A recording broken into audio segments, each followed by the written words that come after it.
اعوذ باللہ من الشیطان الرجیم بسم اللہ الرحمن الرحیم وبہ نستعین وہو خیر ناصر ومعین وصلی اللہ علی سیدنا محمد وآلہ الطیبین الطاہرین المعصومین واللعن الدائم علی اعدائہم اجمعین اما بعد۔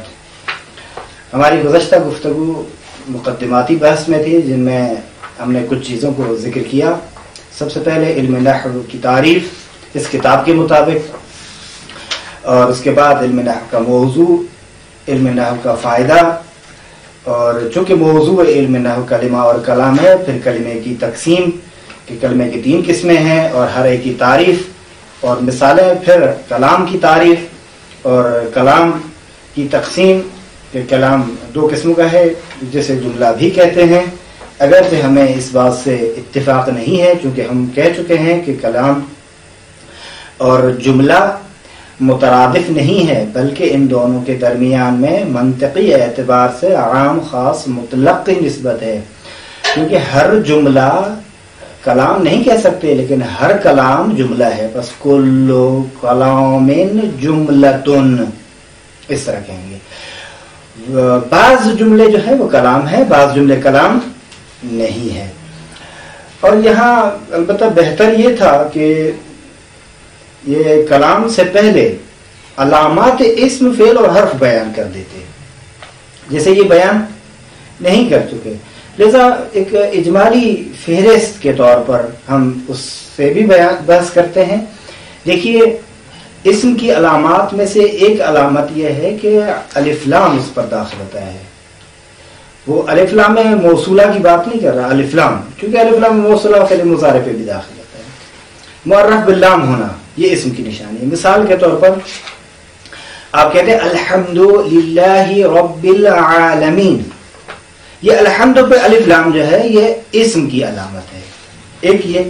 دوسرے نمبر پر حروف جارہ کا داخل ہونا، مثال کے طور پر آپ کہتے ہیں للہ، یہ لام جو اللہ پر داخل ہے، یا بسم اللہ الرحمن الرحیم میں با جو ہے، یا آپ قل اعوذ برب الفلق، بے جو ہے یہاں حروف جارہ میں سے، رب الفلق۔ اور یہاں سے ایک اور دوسری علامت ہے جو اضافت ہونا، یعنی مضاف ہونا۔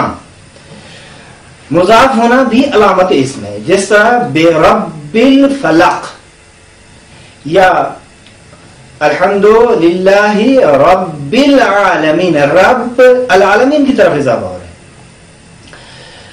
اور اسی طرح یہاں بے رب الفلق، قل اعوذ برب الفلق، اور بہت ساری ہیں آیات کریمہ جو اسی مطلب پر دلالت کر رہی ہیں۔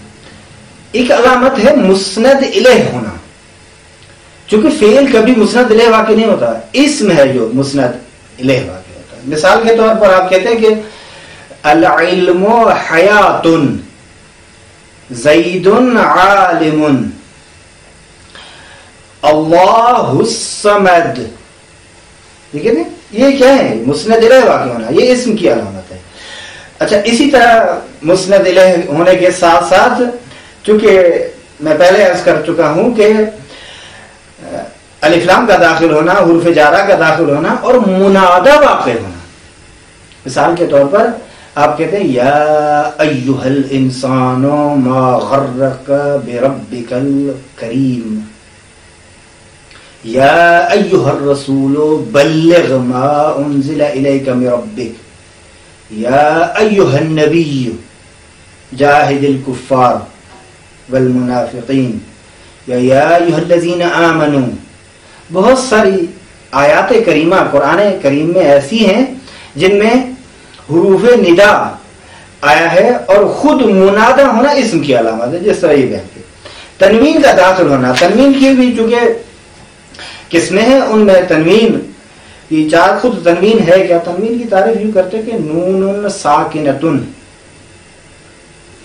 تثبت لفظا لا خطا۔ تنوین وہ نون ہے جو تلفظ میں تو آتی ہے، لیکن لکھنے میں اس نون کو ذکر نہیں کیا جاتا۔ اچھا، تنوین کو ہے نا تثنیہ کا ہونا، تنوین تمکن ہے، تنوین تنکیر ہے، تنوین مقابلہ ہے، تنوین عرض ہے، اور دوسری اس طرح، چونکہ جب موقع آئے گا تو اس پہ تفصیلی بحث کریں گے، فقط اس حد تک۔ خوب جمع ہونا، تثنیہ ہونا، یہ بھی علامت اسم ہے۔ مثال کے طور پر آپ کہتے ہیں کہ رجلانے، کیونکہ فعل کبھی بھی تثنیہ نہیں ہوتا۔ ہاں جب آپ دیکھتے ہیں کہ ضربا، وہ فاعل ہے جو تثنیہ ہو رہا ہے، فعل وہی ہے، یا ضربو جب کہتے ہیں وہ بھی اسی طرح، رجال، یا آپ کی خدمت میں عرض کریں اسی طرح آپ کہتے ہیں مسلمون وغیرہ۔ اچھا، نعت، موصوف واقع ہونا، مررتو برجل عالم، رجل جو ہے یہ موصوف ہے، عالم اس کے لیے صفت ہے۔ تصغیر، مصغر ہونا، مثال کے طور پر آپ کہتے ہیں رجیل، حسین، اور اسی طرح دوسری مثالیں۔ منادا کی بھی بحث ہو رہی ہے، لذا یہ تمام علامات ہیں جن کو علامات اسم کا نام دیا جاتا ہے، یہ مخصوص ہے اس کے ساتھ۔ دیکھیں، میں نے عرض کیا تھا کہ ان مسائل میں نحو میں اچھے طریقے سے اسے بیان کیا گیا ہے۔ دیکھیں، یہ جتنی علامات میں بیان کر چکا ہوں یہ آپ صفحہ نمبر 8 پر نحو میں دیکھ سکتے ہیں، اور اسی طرح آپ جامع المقدمات جلد نمبر 2 صفحہ نمبر 59 اور 60 میں یہی علامات دیکھ سکتے ہیں۔ جس طرح سب سے پہلے الف لام، میں نے عرض کیا حروف جارہ کا داخل ہونا اول میں، جیسے الحمدللہ رب العالمین و بزید، یہ مثال ہے۔ تنوین آخر میں آنا جس طرح زیدن، مسند الیہ واقع ہونا جس طرح زیدن عالم، مضاف واقع ہونا جس طرح غلام و زیدن، مصغر ہونا جیسے قریش۔ اس میں منصوب، یہ البتہ یہاں ہے، اس میں منصوب کی بات اس کتاب میں نہیں ہے، ہدایہ میں، جس طرح بغدادیون، تثنیہ ہونا، جمع ہونا، موصوف ہونا۔ یا ایک اور علامت ہے تائے متحرکہ اس کے ساتھ ملے، جس طرح ضاربتن۔ یہ علامات ہیں جو اس کتاب میں، جو ابتدائی کتاب ہے اس میں ذکر کی گئی ہیں، اور ہدایہ میں یہ مسائل موجود ہیں۔ صرف 2 چیزیں نہیں تھیں، ایک منصوب کا ذکر نہیں تھا اور ایک تائے متحرکہ کا ذکر نہیں تھا۔ اچھا، یہ تو علامات اسم ہو گئی۔ علامت فعل کیا ہے؟ خوب یہی علامات فعل اسی کتاب نحو میں موجود ہیں۔ مثال کے طور پر وہ کہتے ہیں کہ علامت فعل یہ ہے کہ قد اس کی ابتدا میں ہو، جس طرح قد ضرب، اب قرآن کریم سے مثال لے کر ہے، قد سمع اللہ، ٹھیک ہے۔ سین کا داخل ہونا، سیعلم الذین ظلموا ای منقلب ینقلبون، سیضرب، سوف، کلا سوف تعلمون، قرآن کریم میں۔ اچھا، حروف جازمہ کا داخل ہونا، جس طرح لم یضرب، یا آپ کی خدمت میں عرض کریں کہ ضمیر مرفوع متصل کا اس کے ساتھ متصل ہونا، ضربتو، ضربتا، ضربتے، تائے تانی سے ساکنہ، تائے ساکنہ کا ہونا جیسے ضربت، امر ہونا جس طرح نہیں ہونا جس طرح لا تضرب، اور حرف کی علامت۔ یہ جو تمام علامات میں نے ابھی ذکر کی ہیں، اور ایک اہم علامت جو یہاں بیان نہیں کی گئی وہ یہ ہے کہ مسند واقع ہونا، مسند نہیں، مسند واقع ہونا۔ فعل مسند واقع ہوتا ہے، اسم مسند بھی واقع ہوتا ہے اور مسند الیہ بھی واقع ہوتا ہے۔ فعل فقط مسند واقع ہوتا ہے اور حرف نہ مسند واقع ہوتا ہے اور نہ ہی مسند الیہ۔ اچھا، یہ آپ دیکھیں ہدایہ صفحہ نمبر 60 اور 61 دونوں میں موجود ہیں، اور یہاں سے عبارت شروع ہو رہی ہے وَعَلَامَتُ يَصِحَّ الْإِخْبَارُ بِهِ لَا عَنْهُ، پہلی دخول قد، 2 سین، سوف، جزم، اور ماضی کا ہونا، مضارع کا ہونا، امر کا ہونا، نہیں کا ہونا، اور ضمائر مرفوع متصلہ کا متصل ہونا، اور تائے تانیث ساکنہ کا، اور نون تاکید کا ہونا۔ یہ تمام علامات یہاں موجود ہیں، آپ دیکھ سکتے ہیں۔ حرف کی علامت یہی ہے کہ کوئی علامات جو اسم اور فعل میں ہے وہ نہ ہو جس کلمے میں، سمجھے وہ کلمہ حرف ہے۔ خب یہ تو چونکہ علامات تھی اسم اور فعل اور حرف کی جو انہوں نے بیان نہیں کی، اور ہم نے اس کو اجمالاً ذکر کر دیا، اگرچہ ان کے لیے بیان کرنا ضروری تھا۔ ایک دوسری بات جو یہاں بیان نہیں ہوئی اور اس کتاب میں نحو میں اچھی طرح بیان کی گئی ہے وہ یہی ہے کہ جملے کی تقسیم۔ انہوں نے جملے کو 2 قسموں میں تقسیم کیا ہے، ایک جملہ اسمیہ اور ایک جملہ فعلیہ۔ بلکہ نومین میں یوں تقسیم ہے، جملے کو پہلے تقسیم کرتے ہیں جملے خبریہ اور جملے انشائیہ میں، پھر جملے انشائیہ اور خبریہ کی دو قسمیں کرتے ہیں، جملے اسمیہ اور جملے فعلیہ، اور تمام مثالیں بھی بیان کرتے ہیں، خود جملے خبریہ کسے کہتے ہیں اور جملے انشائیہ کسے کہتے ہیں۔ اچھا، جملے خبریہ کی تعریف یوں کرتے ہیں کہ جس کے کہنے والے کو صدق اور کذب سے متصف کر سکیں۔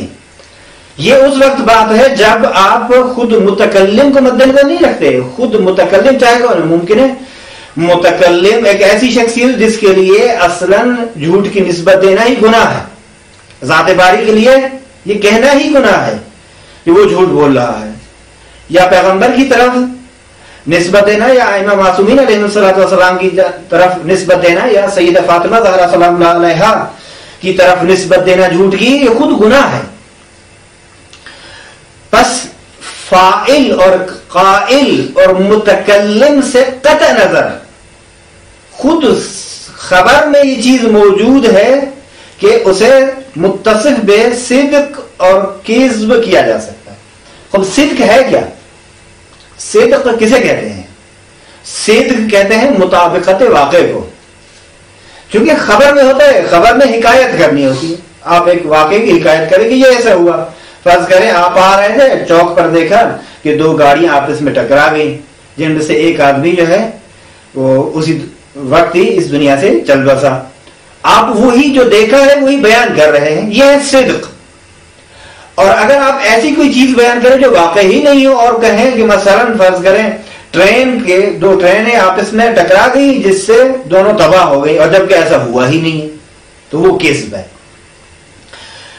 تو اب پھر وہ تقسیم کرتے ہیں جملے اس کے اسمیہ اور جملے فعلیہ کی طرف۔ جملے اسمیہ کی تعریف یوں کرتے ہیں کہ جس کا پہلا جز اسم ہو اسے جملے اسمیہ کہتے ہیں، اور جس کا پہلا جز فعل ہو اسے جملے فعلیہ کہتے ہیں۔ وہ کہتے ہیں کہ حرف کا اعتبار نہیں ہے، کیونکہ اگر حرف آ جائے ابتدا میں تو اس کے ما بعد کو دیکھنا چاہیے، ما بعد اسم ہے تو جملے اسمیہ، ما بعد فعل ہے تو جملے فعلیہ۔ مثال کے طور پر آپ کہتے ہیں ان زیدن قائم، کیا کہ ان تو حرف ہے، حرف کا تو اعتبار ہی نہیں ہے، کیونکہ نہ وہ مسند ہوتا ہے نہ مسند الیہ ہوتا ہے، بعد میں دیکھیں گے، بعد میں ہے اسم، پس جملے اسمیہ۔ مثال کیف جاء، یہ کیا ہے، کون سا جملہ ہے؟ کہتے ہیں کہ یہ جملہ اسمیہ ہے، اگرچہ اس کے ابتدا میں یہ جملہ فعلیہ ہے، اگرچہ اس کی ابتدا میں اسم واقع ہوا ہے۔ اس کی توضیح انہوں نے گزشتہ درس میں بیان کی، صفحہ نمبر 15 پہ آپ یہ بھی دیکھیے وہاں۔ خوب، بہرحال یہ تقسیم تھی جملے اسمیہ اور جملے فعلیہ کی، اور حقیقت حال یہ ہے کہ اصلاً جملے کو 4 حصوں میں تقسیم کریں، جملے اسمیہ، جملے فعلیہ، جملے خبریہ اور جملے انشائیہ، اور یہ معذرت کے ساتھ جملے شرطیہ۔ اور یہ تقسیم جو ہے جملے کی 4 قسموں کی طرف وہ موجود ہے اس کتاب میں، آپ اسے دیکھیں گے جمل کے نام سے۔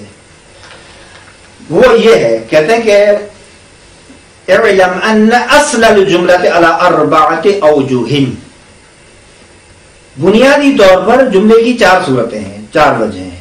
اسمیتن، ایک یہ جملے اسمیہ، فعلیتن جملے فعلیہ، ظرفیتن جملے ظرفیہ، شرطیتن جملے شرط، یہ 4 قسم ہوئی۔ خود جملے اسمیہ کیا ہے؟ صحیح تعریف جملے اسمیہ کی یہ ہے، نہ وہ عبارت جو انہوں نے بیان کی ہے جو نقص ہے دونوں میں۔ صحیح عبارت یہ ہے جملے کی تعریف جملے اسمیہ کی، ما یترکب من المبتدأ والخبر، جملے اسمیہ اسے کہتے ہیں جو مبتدا اور خبر سے مرکب ہو۔ اچھا، جس طرح زید عالم، زید قائم، الحمدللہ رب العالمین۔ اچھا، یہ جملے فعلیہ کیا ہے؟ کہتے ہیں جملے فعلیہ وہ ہے جو ما یترکب من الفعل وفاعلہ، جو فعل اور اس کی فاعل سے بنے، مثال قام زید، جاء زید وغیرہ۔ جملے ظرفیہ کیا ہے؟ جملے ظرفیہ یہ ہے ما یترکب من الظرف وفاعلہ، جو ظرف اور اس کے فاعل سے مل کر بنے، جس طرح عندی مال۔ جملے شرطیہ وہ ہے جو شرط اور جزا سے مل کر بنے. جس طرح ان تکرمنی اکرم کا، ظاہر ہے آپ میرا احترام کریں گے تو میں بھی آپ کا احترام کروں گا. اچھا، جملے کی جو صفتیں ہیں نا وہ 9 ہیں، 9 صفتیں ہیں جملے کی. ایک مرتبہ ہم کہتے ہیں یہ جملہ مبینہ ہے. یعنی کیا مقصد؟ یعنی پہلے جو آپ مجمل کلام بیان کر چکے ہیں اس مجمل کلام کی تفصیل اور تفسیر تشریح کے لیے جو جملہ لایا جاتا ہے اسے جملہ مبینہ کہتے ہیں. مبینہ اسم فاعل، بینہ یبین تبیین، مبین مبینہ بیان کرنے والا. مثال کے طور پر آپ کیا کہتے ہیں؟ الکلمۃ علی ثلاثۃ اقسام کہتے ہیں نا، کلمے کی 3 قسمیں ہیں. پھر کیا کہتے ہیں؟ اسم و فعل و حرف. یعنی الاول اسم والثانی فعل والثالث حرف. اس طرح ایک ہے جملہ معللہ جو علت بیان کرتا ہے ما قبل کی. جس طرح آپ کہتے ہیں کہ پیغمبر کی طرف یہ حدیث ہے لا تصوموا فی هذه الايام، ان دنوں میں روزہ نہ رکھو. کیوں؟ فانها ایام اکل وشرب وبیع، یہ کھانے پینے کے دن ہیں. جملے معترضہ بھی ہوتا ہے.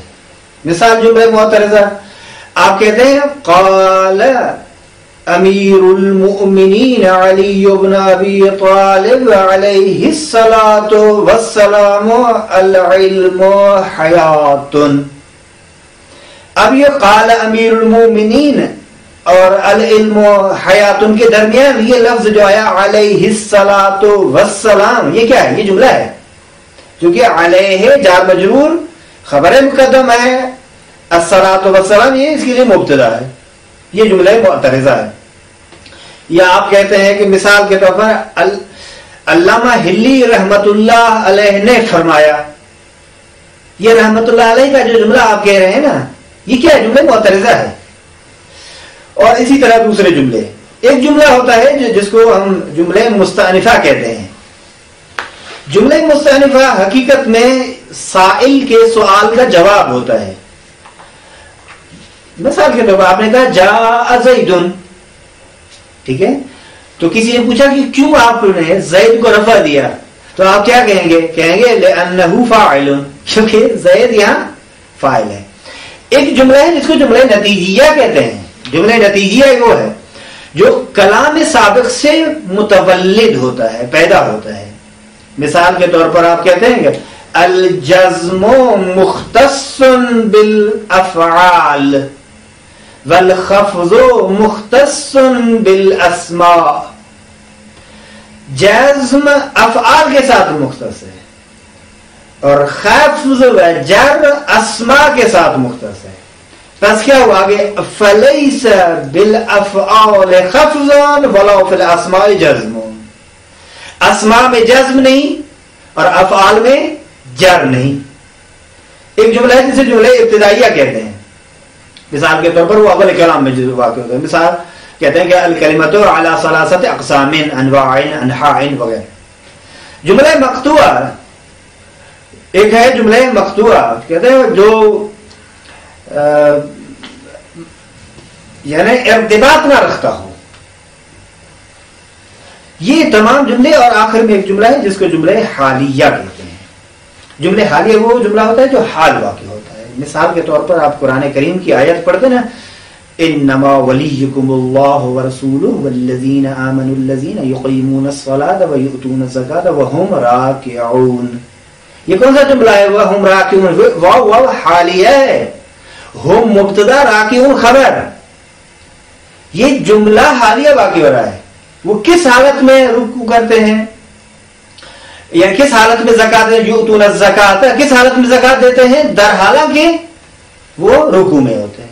یہ جملہ حالیہ ہے. اور جملہ حالیہ کی اور بہت ساری مثال ہیں. مثال کا وہ خود حال کیا ہے، اس کی تعریف کیا ہے، انشاءاللہ بعد میں بیان کریں گے اس کو. یہ مختصر وضاحت تھی کس کی؟ جملوں کے بارے میں، جو اس کتاب میں بالکل اس کو ٹچ نہیں کیا گیا تھا. اچھا، یہاں ایک اور بھی چیز ہے جو انہوں نے بیان نہیں کی اور جو نومیر میں اس کو بیان کیا گیا ہے، وہ یہ ہے بحث ناقص. مرکب کی تقسیم جو ہے نا، مرکب کی دو قسمیں ہیں، مرکب مفید ہے اور مرکب غیر مفید ہے۔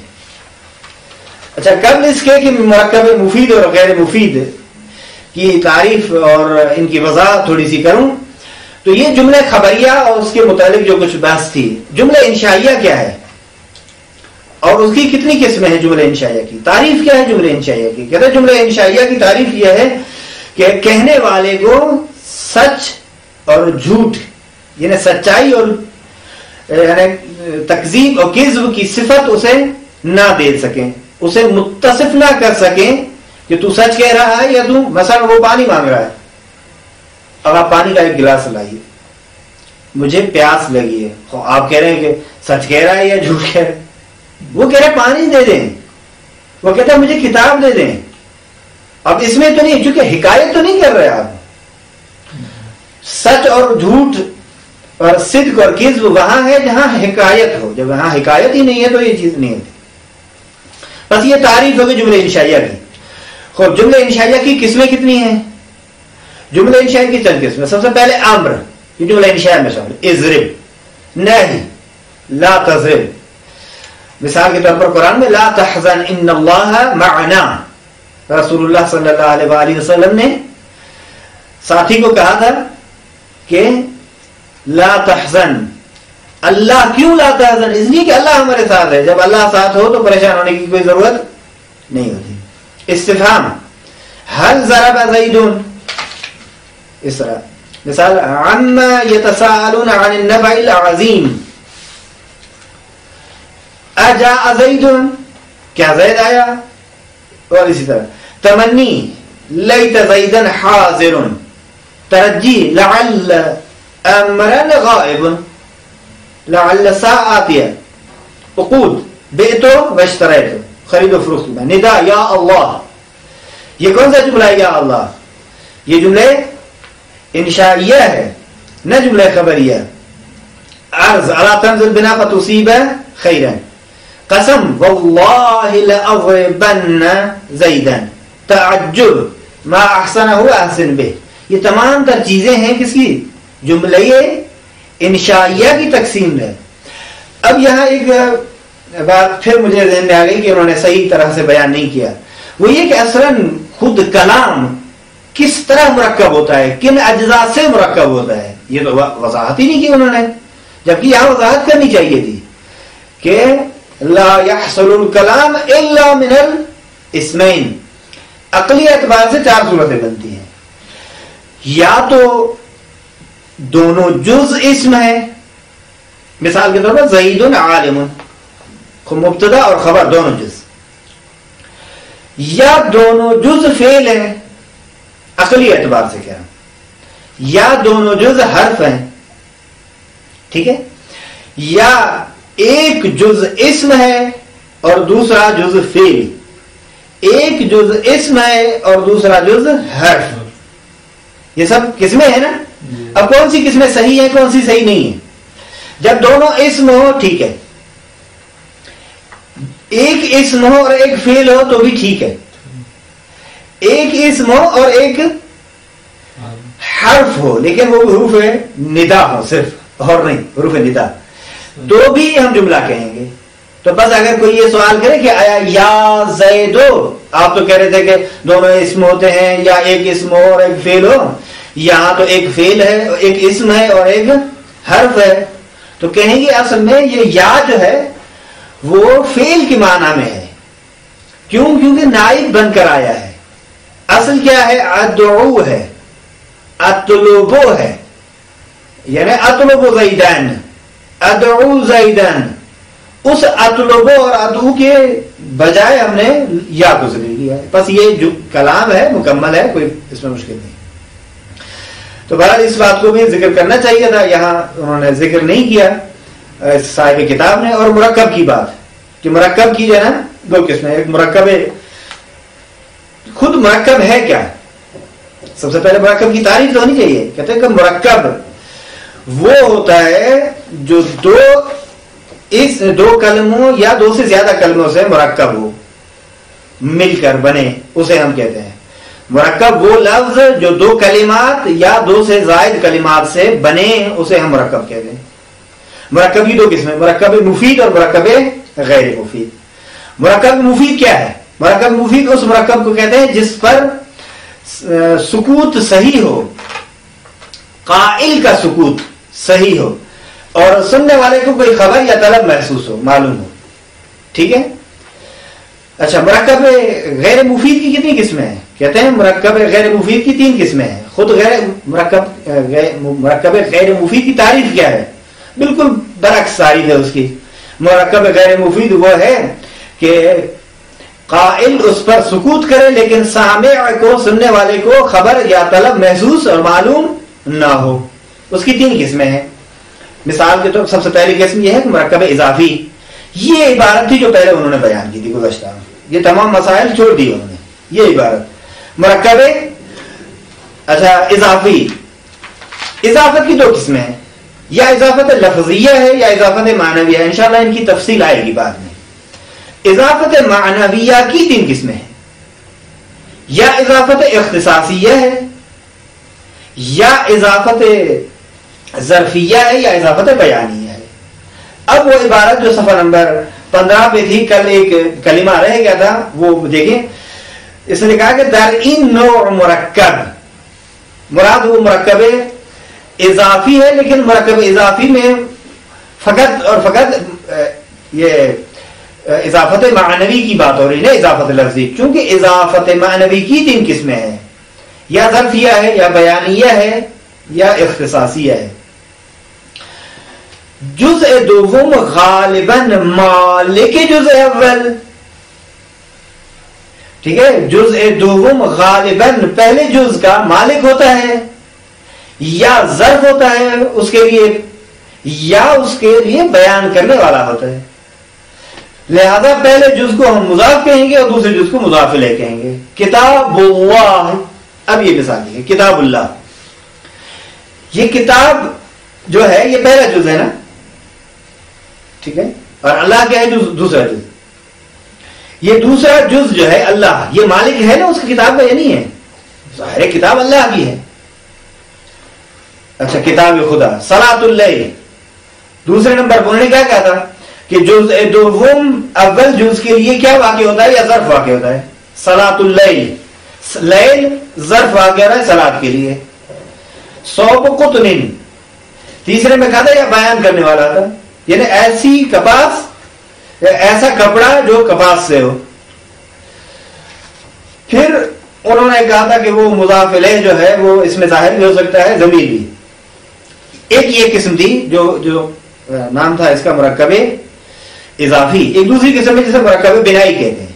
مرکب بنائی کیا ہے؟ مرکب بنائی یہ ہے کہ 2 اسم ہوں، ان میں سے 2 کو ایک کر لیا جائے، اور ان 2 کو ایک کیا تو دوسرا اسم جو ہے وہ ایک حرف کے معنی کو اپنے ضمن میں لیے ہوا ہوتا ہے. مثال احد عشر، انی رأیت احد عشر کوکبا. ٹھیک ہے. احد عشر سے لے کر 19 تک، لیکن آپ کی خدمت میں اسنا عشر نہ، وہ نہیں، چونکہ اصل میں کیا تھا احد و عشر، واو کو ہٹا دیں اور یہ عشر جو ہے یہ واو اسی کی معنی کو متضمن ہے. تو وہ دونوں اسم کو ایک کر دیا گیا تو ہو گیا احد عشر، ثلاثۃ عشر، خمسہ، ستہ، سبعہ، ثمانیہ، تسعہ عشر. اچھا، واو کو حذف کیا گیا اور دونوں سے ایک کیا. جزء دوم جو ہے مبنی ہے فتح پر، لیکن جزء اثنا عشر جو ہے، ٹھیک ہے، ہر 2 جز دیکھیں اثنا عشر میں عشر جو ہے وہ اپنی جگہ پر ہے، وہ مبنی پر فتح ہی ہے، لیکن اس سے پہلے جو لفظ اثنا ہے یہ مبنی نہیں ہے، یہ معرب ہے. بس اثنا عشر کے علاوہ دونوں جز مبنی علی الفتح ہے. اچھا، ایک ہے اس کو کہتے ہیں مرکب مانع صرف. مرکب مانع صرف وہ ہے کہ 2 اسموں کا ایک کیا جائے اور اس میں دوم جو ہے متضمن معنی حرفی نہ ہو، جس طرح بال بک، حضرموت وغیرہ. کہتے ہیں کہ جز اول جو ہے مبنی برفت ہے اکثر علماء کے نزدیک، جز دوم معرب ہے. اب یہ قاعدہ بیان کریں کہ دیکھیں مرکب غیر مفید ہمیشہ جملے کا جز ہوتا ہے، خود کامل جملہ نہیں ہوتا. یہ عبارات تھی گزشتہ بحث سے مربوط جو بیان کی گئی. میں کتاب امیر المومنین علی بن ابی طالب علیہ السلام جس کا ذکر میں نے کل بھی کیا اور آج بھی بہرحال اس سے ایک حدیث نقل کی جو غرر الحکم و درر الکلم کے نام سے مشہور اور معروف ہے، مرحوم آمودی نے اسے تعریف فرمایا ہے.